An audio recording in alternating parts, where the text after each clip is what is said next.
சலாம் சொல்வது என்பது அரபி வார்த்தையாக இருந்தாலும் அது பேச்சுக்கு சம்பந்தப்பட்டது, தொழுகைக்கு உள்ள சம்பந்தப்பட்டது அல்ல.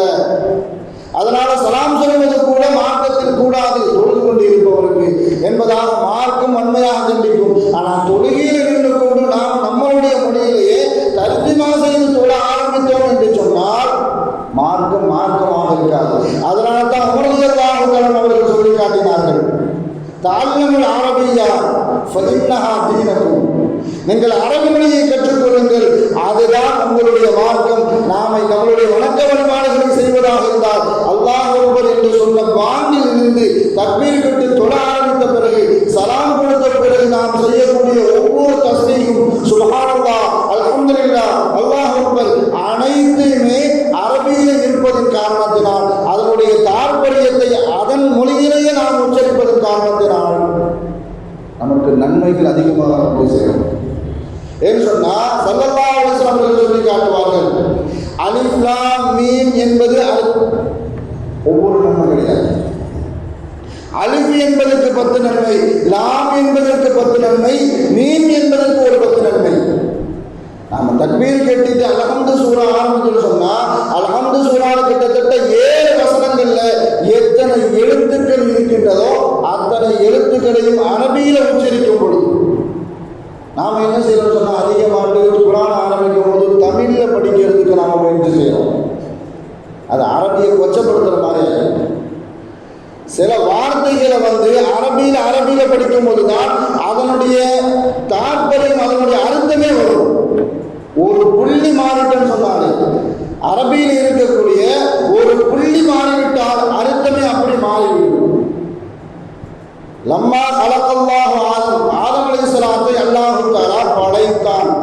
அந்த காக்கு வரக்கூடிய அந்த புள்ளியை எடுத்துட்டோன்னு சொன்னா அர்த்தம் வேற விதமா மாறிடும். அல்லாஹ் தஆலா மலிச்சான், சிறைத்தான் வந்து. அதனால நாம் எந்த சூறாவை குர்ஆனை கற்றுக்கொள்வதாக இருந்தால் அரபியிலேயே அந்த மொழி எப்படி இருக்கிறதோ அதனுடைய தாற்பயத்தில் அதனுடைய வழியில் சென்று நாம் குர்ஆனை கற்றுக்கொள்ளும் பொழுது அரபி மொழி கியாமத்து வரைக்கும் பாதுகாக்கப்படும். எந்த அளவுக்கு சொன்னா அல்லாஹ்வே உத்தரவாதம் கொடுத்துட்டான், குர்ஆனை நான் பாதுகாப்பேன் என்பதாக அல்லாஹ் தஆலா குர்ஆனின் மூலமாக உத்தரவாதம் கொடுத்திருக்கிறான். குர்ஆன் அரபி மொழியில் இருப்பதனால் குர்ஆனும் கியாமத்து வரைக்கும் பாதுகாக்கப்படும் என்பதில் எந்த விதமான சந்தேகமும் இல்லை. நாம் நம்முடைய பிள்ளைகளுக்கு நாம் கற்றுக்கொள்வதாக இருந்தால் குர்ஆனை தஜ்வீதுடன் யார் கற்றுக்கொள்ள வேண்டும் என்று ஆசைப்படுகிறார்களோ அவர்கள் அவரவர்களுடைய மொழியில் கற்றுக்கொள்ளாமல் அரபி மொழியிலே கற்றுக்கொண்டால் தஜ்வீதுடன் கற்றுக்கொள்ளும் பொழுது நம்மளுடைய தொழுகை சிஹத்தாகும். அப்படி இல்லைன்னு சொன்னா ஒரு எழுத்திற்கு பதிலாக நாம் இன்னொரு எழுத்தை உச்சரிக்கும் பொழுது அதுவே நாம் இமாமாக நின்று தொழ வைக்கும் பொழுது நமக்குடைய தொழுகையும் பாத்திராகிவிடும். நமக்கு பின்னாடி யாரெல்லாம் மாமூன்களாக நின்று கொண்டிருக்கிறார்களோ அவர்களுடைய தொழுகையும் பாத்திராகிவிடும்.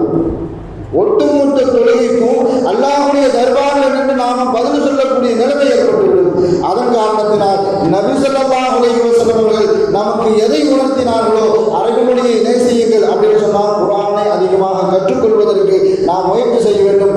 நாமளும் அதிகமாக குர்ஆனை தஜ்வீதினுடைய முறையில் கற்றுக்கொள்வதற்கு முயற்சி செய்ய வேண்டும். நம்முடைய பிள்ளைகளும் அதை கற்றுக்கொள்வதற்கு ஆர்வப்படுத்த வேண்டும். அல்லாஹ் தஆலா குர்ஆனை கற்றும் அதை கற்றுக்கொள்வதற்கும் அதை மக்களிடத்தில் பரப்புவதற்கும் அல்லாஹ் தஆலா நமக்கெல்லாம் அருள் புரிவானாக.